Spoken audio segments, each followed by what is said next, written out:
ವಿಧಾನ ಮಂಡಲದಲ್ಲಿ ಕಳೆದ 3 ವಾರಗಳ ಕಾಲ ಹಲವಾರು ಮಹತ್ವದ ಘಟನೆಗಳು ನಡೆದಿದೆ. ಈ ಬಾರಿ ವಿಧಾನಸಭಾ ಅಧಿವೇಶನ ವಿರೋಧ ಪಕ್ಷದ ಪಾಲಿಗೆ ಒಂದು ದೊಡ್ಡ ಜಯ ಮತ್ತು ದೊಡ್ಡ ಹೋರಾಟ. ಪ್ರತಿಯೊಂದು ವಾರನೂ ಕೂಡ ಪ್ರಮುಖವಾದಂಥ ರಾಜ್ಯದ ಜನತೆಯನ್ನು ಸ್ಪಂದನೆ ಮಾಡುವಂಥ ವಿಚಾರಗಳನ್ನು ತೆಗೆದುಕೊಂಡು ಹೋರಾಟ ಮಾಡಿದಿರಿ. ಇತಿಹಾಸದಲ್ಲೇ ಆಗದೇ ಇರುವಂಥ ಘಟನೆಯೂ ಕೂಡ 18 ಜನ ನಮ್ಮ MLAಗಳು BJP MLAಗಳು 6 ತಿಂಗಳ ಕಾಲ ಸಸ್ಪೆಂಡ್ ಮಾಡಿರುವಂಥದ್ದು. ಇವೆಲ್ಲನೂ ಕೂಡ ಈ ಬಾರಿ ಅಧಿವೇಶನದಲ್ಲಿ ನಡೆದಿದೆ. ನನಗೆ ಅನಿಸೋ ಪ್ರಕಾರ ಸಿದ್ದರಾಮಯ್ಯನವರು ವೀಲ್ ಚೇರಲ್ಲಿದ್ದಾರೆ. ಆದರೆ ಸರ್ಕಾರ ಇನ್ನು ವೀಲ್ಗೆ ಬಂದಿಲ್ಲ. ಇನ್ನು ತೆವಳ್ತಾ ಇರುವಂಥ ಸರ್ಕಾರ. ಈ ಅಧಿವೇಶನದಲ್ಲಿ ಕಾಂಗ್ರೆಸ್ಸಿನ ಒಳಜಗಳ ಬೇಗುದಿ ಜ್ವಾಲಾಮುಖಿಯಂತೆ ಸ್ಫೋಟ ಆಗಿದೆ. ಕಾಂಗ್ರೆಸ್ಸಿನ ಮುಖವಾಡ ರಾಜ್ಯದ ಜನತೆ ಮುಂದೆ ಬೆತ್ತಲಾಗಿದೆ. ವಿಧಾನಸೌಧದಲ್ಲಿ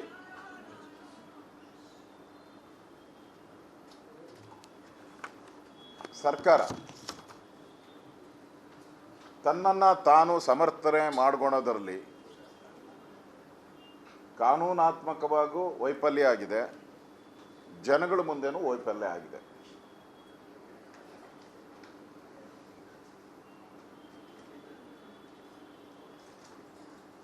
ಹಿಂದೆ ಇವತ್ತೇನು ನಮ್ಮ 18 ಜನ ಶಾಸಕರನ್ನು ಸಸ್ಪೆಂಡ್ ಮಾಡಿದ್ದಾರೆ. ಕಾಂಗ್ರೆಸ್ ಅವರ ಹೇಳಿಕೆಯನ್ನು ನೋಡಿದೆ ನಾನು. ಸಭಾಧ್ಯಕ್ಷರ ಪೀಠಕ್ಕಲ್ಲ, ಆ ಡಯಾಸ್ಗೆ ಏರೋವಂಥದ್ದು ಎಷ್ಟು ಸರಿ ಅಂತ ಹಲವಾರು ಸಚಿವರು ಮಾಧ್ಯಮದ ಹೇಳಿಕೆಯನ್ನು ಕೊಟ್ಟಿದ್ದಾರೆ. ಎಷ್ಟು ಸರಿ? ಡಯಾಸು, ಚೇರ್ ಅಲ್ಲ, ಡಯಾಸು ಹತ್ತೋದು ಎಷ್ಟು ಸರಿ? ಅದರಿಂದ ಸರಿಯಾದಂಥ ಕ್ರಮ ತೆಗೆದುಕೊಂಡಿದ್ದಾರೆ ಅಂತ ಮಾನಗೇಡಿ ಕಾಂಗ್ರೆಸ್ ಅವರೇ ಸಭಾಪತಿ ಸ್ಥಾನದಲ್ಲಿ ಕೂತಿದ್ದಂಥ ಧರ್ಮೇಗೌಡರನ್ನು ಆ ಚೇರಿಂದ ಎಳೆದು ಚೇರ್ ಮೇಲೆ ಕೂತ್ಕೊಂಡು ಅವ್ರನ್ನ ಓಡೋದು, ಅವ್ರನ್ನ ಬಟ್ಟೆ ಎರೆದು, ಅದಾದಮೇಲೆ ಅವರು ಆತ್ಮಹತ್ಯೆ ಮಾಡ್ಕೊಂಡ್ರು, ಅದು ಬೇರೆ ಪ್ರಶ್ನೆ. ಇಷ್ಟೆಲ್ಲ ಮಾಡಿ ನೀವು ಯಾವ ಮುಖ ಇಟ್ಕೊಂಡು BJPಯವರು ಧರಣಿ ಮಾಡಿದ್ದೇ ತಪ್ಪು ಅಂತ ಹೇಳ್ತೀರಾ? ನಾವು ಪ್ರಮುಖವಾಗಿ ಸಂವಿಧಾನ ಬಾಹಿರವಾಗಿ 4% ರಿಸರ್ವೇಷನ್ ಮುಸ್ಲಿಮರಿಗೆ, ಧರ್ಮಾಧಾರಿತ ಮೀಸಲಾತಿಯನ್ನು ಡಾಕ್ಟರ್ ಅಂಬೇಡ್ಕರ್ ಪುಸ್ತಕ ಇದೆ. ಆ ಸಂವಿಧಾನದ ಕರಡು ಸಮಿತಿಯ ಸದಸ್ಯರೇನಿದ್ದಾರೆ ಅಲ್ಲಿದ್ದಂಥ ಮುಸಲ್ಮಾನರು ಹೇಳಿದ್ದಾರೆ, ಏನು ನಮ್ಮನ್ನು ದೂರ ಮಾಡಬೇಕು ಅಂತ ಹೇಳಿದ್ದೀರಾ? ಹಿಂದೂ ಮತ್ತು ಮುಸಲ್ಮಾನರನ್ನು ಬೇರೆ ಬೇರೆ ಮಾಡೋಕ್ಕೆ ಈ ಥರ ಮಾಡ್ತಾ ಇದ್ದೀರಾ ಅಂತ ಮುಸಲ್ಮಾನಿನ ಅವತ್ತಿನ ನಾಯಕರು, ಆ ಸಭೆಯಲ್ಲಿದ್ದಂಥ ನಾಯಕರು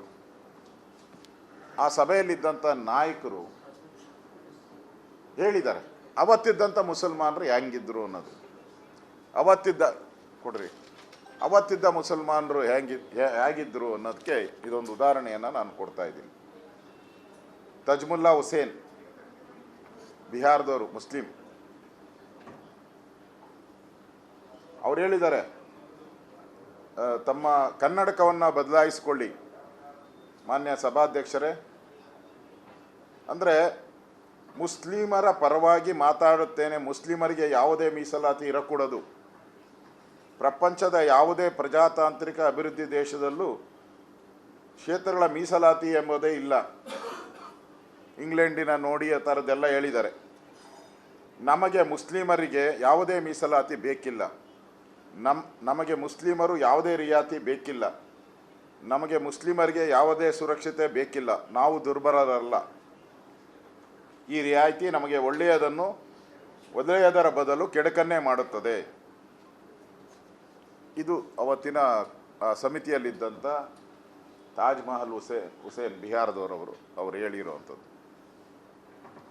ಅಂದರೆ ಇವತ್ತು ಕಾಂಗ್ರೆಸ್ ಅವರು ಯಾಕೆ ಹೊರಟಿದ್ದಾರೆ ಅಂದರೆ ವೋಟ್ ಬ್ಯಾಂಕ್ಗೋಸ್ಕರ, ವೋಟ್ ಪಾಲಿಟಿಕ್ಸ್ ಬಿಟ್ಟರೆ ಇದರಲ್ಲಿ ಏನೂ ಇಲ್ಲ, ತಿರುಳು ಇಲ್ಲ. ಇದರಲ್ಲಿ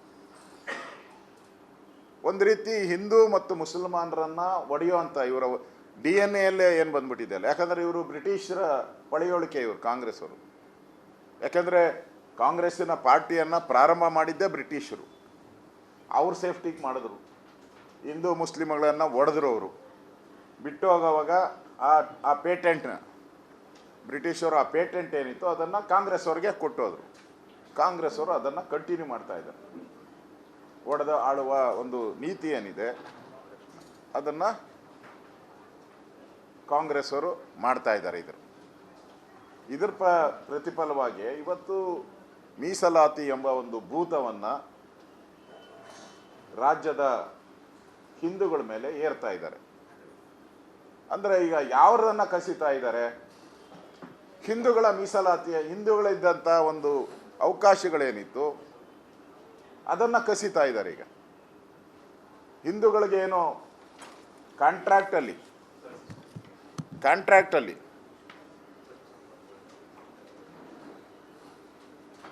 ಈಗ 4% ಕಟ್. ಈಗ ಇದೇನೋ ಹಲಾಲ್ ಕಟ್ ಅಂತಾರಲ್ಲ, ಹಲಾಲ್ ಕಟ್, ಹಂಗೆ ಹಲಾಲ್ ಕಟ್ಟು 4% ಹಲಾಲ್ ಕಟ್ಟನ್ನು ಇವತ್ತು ಹಲಾಲ್ ಕಟ್ ಮಾಡಿದ್ದಾರೆ. ಹಲಾಲ್ ಕಟ್ 4%.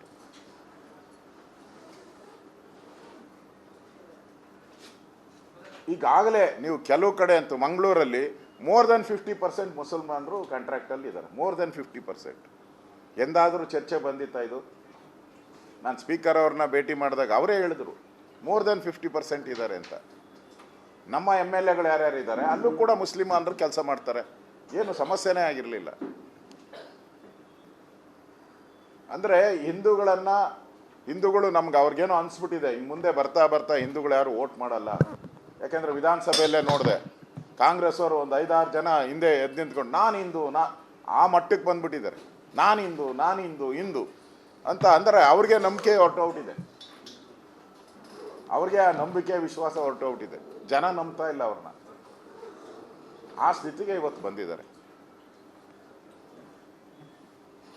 ನೀವು ಈಗಾಗಲೇ ನಮ್ಮ ರಾಷ್ಟ್ರೀಯ ಅಧ್ಯಕ್ಷರು ಇದ್ರ ಬಗ್ಗೆ ಪ್ರಸ್ತಾವ ಮಾಡಿದ್ದಾರೆ, ನಡ್ಡಾ ಅವರು. ನಾನು ಮೊನ್ನೆ ಪಾರ್ಲಿಮೆಂಟ್ ಇಲ್ಲಿ ಬಂದಿದ್ದರು, ಬೆಂಗಳೂರಿಗೆ ಬಂದಾಗೂ ಕೂಡ ಕಾರ್ಯಕ್ರಮಕ್ಕೆ ಬಂದಿದ್ದರು. ಅವರು ರಿಸೀವ್ ಮಾಡೋಕ್ಕೆ ಹೋದಾಗ ನಾನು ವಿಧಾನಸಭೆಯಲ್ಲಿ ನಡೆದ ಘಟನೆಗಳನ್ನು ಹೇಳಿದೆ, 4% ರಿಸರ್ವೇಷನ್ನು ಹೇಳಿದೆ. ನಾನು ಕ್ಲೀನಾಗಿ ಹೇಳಿದ್ದಾರೆ ನೋಡಿ, ಸಂವಿಧಾನದ ಕನ್ನಡದ ಇದರಲ್ಲಿ ಸಂವಿಧಾನ ರಚನಾ ಚರ್ಚೆಗಳು, ನಡವಳಿಕೆಗಳು, ಇದರಲ್ಲಿ ಕ್ಲಿಯರಾಗಿ ಹೇಳಿದ್ದಾರೆ. ಆ ಥರ ಯಾವುದೇ ಕೊಡಬಾರ್ದು ಅಂತ ಮುಸಲ್ಮಾನರು ಹೇಳಿರೋದು. ಕೊಟ್ಬಿಡ್ತೀನಿ, ತಗೊಂಡು ನಿಮಗೆ ಕೊಡ್ತೀನಿ. ಕನ್ನಡದಲ್ಲೇ ಇದೆ, ಕೊಡ್ತೀನಿ. ಖಂಡಿತವಾಗಿಯೂ ಅಂಬೇಡ್ಕರ್ ಅವರು ಈ ಮುಸ್ಲಿಮರ ಮೀಸಲಾತಿ ಅಂದರೆ ಧರ್ಮ ಅಂತ ವಿರೋಧ ಮಾಡಿದ್ದಾರೆ. ಕಾಂಗ್ರೆಸ್ ಅವರು ಮಾತೆತ್ತದೆ ಸಂವಿಧಾನ ಪುಸ್ತಕ ಇಟ್ಕೊಂಡು ಬರ್ತಿರಲ್ಲ. ನಿಮ್ಮ ಯೋಗ್ಯತೆ ಅಂಬೇಡ್ಕರ್ ಏನು ಹೇಳಿದ್ದಾರೆ ಅದನ್ನ ಹೇಳಿ. ಧರ್ಮಾಧಾರಿತವಾಗಿ ರಿಸರ್ವೇಷನನ್ನು ಕೊಡಬೇಕು ಅಂತ ಸಂವಿಧಾನದಲ್ಲಿ ಅಂಬೇಡ್ಕರ್ ಹೇಳಿದ್ದಾರೆ ಅಂತ ಹೇಳಿ.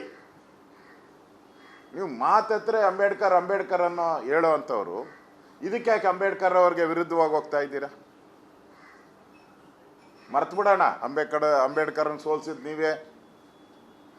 ಅಂಬೇಡ್ಕರ್ ಸಂವಿಧಾನದ ಕರಡು ರಚನೆಯಲ್ಲಿ ಬರಬಾರ್ದು ಅಂತ ಅವ್ರನ್ನ ಸೋಲ್ಸೋಕ್ಕೆ ಪ್ರಯತ್ನ ಮಾಡಿದ್ದು ನೀವೇ. ಅವ್ರನ್ನ ಮಂತ್ರಿಮಂಡಲ ರಾಜೀನಾಮೆ ಕೊಡೋ ಅಂತ ವ್ಯವಸ್ಥೆ ಮಾಡಿದ್ದು ನೀವೇ. ಅದು ಬಿಟ್ಬಿಡೋಣ. ಈಗ ಸಂವಿಧಾನ ಹಿಡ್ಕೊಂಡು ಹೊರಟಿದ್ದೀರಲ್ಲ, ಇದಕ್ಕೆ ನೀವು ಉತ್ತರ ಕೊಡಬೇಕಾಗ್ತದೆ. ಅದಕ್ಕೋಸ್ಕರ ನಾವು ಹೋರಾಟ ಮಾಡಿದ್ರಿ ವಿಧಾನಸಭೆ ಒಳಗಡೆ. ನಾವು ಹೋರಾಟ ಮಾಡಿದ್ದು ರಿಸರ್ವೇಷನ್ ಬಗ್ಗೆ ಮತ್ತು ಆ ಮಂತ್ರಿ ಅಂಗಲಾಚಿ ನನ್ನನ್ನು ಕಾಪಾಡಿ ಕಾಪಾಡಿ ಅಂತ ಹೇಳಿದ್ರಲ್ಲ, ಅದಕ್ಕೋಸ್ಕರ ನಾವು ಹೋರಾಟ ಮಾಡಿದ್ದು. ಇದರಲ್ಲಿ ತಪ್ಪೇನಿದೆ? ನಾವು ಬಿ ಜೆ ಪಿಗೋಸ್ಕರ ಏನಾನ ಹೋರಾಟ ಮಾಡಿದ್ರ? ಯಾವುದಾದ್ರೂ ನಮ್ಮ ಶಾಸಕರ ಹಕ್ಕು ಬಗ್ಗೆ ಏನಾದರೂ ನಾವು ಸ್ಪೀಕರ್ ಪೀಠಕ್ಕೆ ಮೇಲೆ ಎತ್ತಿದ್ರ? ಇಲ್ಲ. ಎರಡೂ ಕೂಡ ಈ ರಿಸರ್ವೇಷನ್ ಸಂವಿಧಾನ ವಿರೋಧಿ, ಅದಕ್ಕೋಸ್ಕರ ಸಂವಿಧಾನವನ್ನು ರಕ್ಷಣೆ ಮಾಡಿ ಅಂತ ನಾವು ಹೋರಾಟ ಮಾಡಿದ್ದು. ಇದರಲ್ಲಿ ತಪ್ಪೇನಿದೆ? ಆ ವಿಚಾರನ ಇಟ್ಕೊಂಡು ನೀವು ನಮ್ಮ 18 ಶಾಸಕರನ್ನು ಗೌರವ ಅಂತ ಹೆಮ್ಮೆ ಇದೆ ನನಗೆ. ಆ ಶಾಸಕರ ಬಗ್ಗೆ ಹೆಮ್ಮೆ ಇದೆ, ಗೌರವ ಇದೆ. ಇನ್ನಷ್ಟು ಅವ್ರ ಬಗ್ಗೆ ನನಗೆ ಗೌರವ ಹೆಚ್ಚಾಗಿದೆ. ನನಗೆ ಈ ಥರ ಏಕಾಏಕಿ ಸ್ಪೀಕರ್ ಅವರು ಕಾಂಗ್ರೆಸ್ಸಿನ ಚಿತಾವಣಿ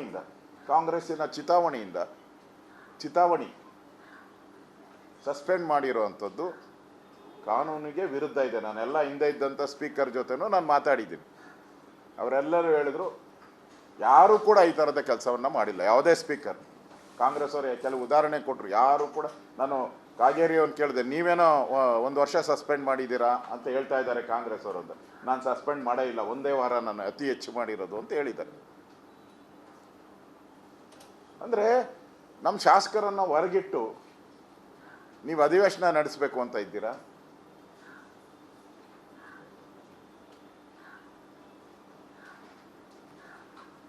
ಇದ್ರ ಬಗ್ಗೆ ನಾನು ಈಗ ಸ್ಪೀಕರ್ ಅವ್ರ ಜೊತೆ ಮಾತಾಡಿದ್ದೀನಿ.